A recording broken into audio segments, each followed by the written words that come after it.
5টার থেকে যেহেতু 22টা হয়েছে, তো ইনশাল্লাহ 100 পার হওয়ার সম্ভাবনা। প্রথমে গরু করছিলাম, গরুতে লস খাইছি, তারপরে দোকান করলাম, দোকানে লস, মুরগির খামার করলাম, মুরগির খামারে লস। আসসালামু আলাইকুম। এখন আছি ধানগড়াতে। আমার এই ভাই ভেড়া চাষ করছেন। দুবাই ফেরত রঞ্জু ভাইয়ের ভেড়া চাষের গল্প। সে আসলে আসার পরে অনেক কিছু নিয়ে চেষ্টা করেছে, তার ভিতর ভেড়া অন্যতম। কারণ আসার পরে চিন্তা করেছিল যে নিজে উদ্যোক্তা হবে। উদ্যোক্তা হতে গিয়ে মুরগি এবং ভেড়া এবং দোকানও কিন্তু করেছিল। দোকান সব বন্ধ হয়ে গেলেও তার এই ভেড়ার প্রজেক্ট কিন্তু চলমান। যদি ভেড়ার প্রজেক্ট চলমান থাকে, আশা করা যাচ্ছে যে খুব অচিরেই সে অনেক বড় একজন খামারি হবে।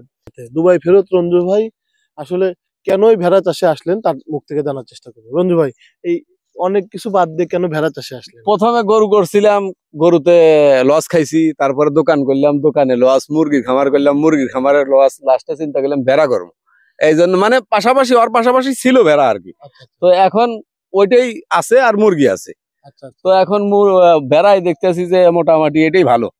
খাওয়ানোর যে ব্যবস্থা, এই যে এখানে নদীর চর দিয়ে খাইতেছে, এরকম জায়গা আর কি। প্রাকৃতিক খাবার বেশি খাচ্ছে।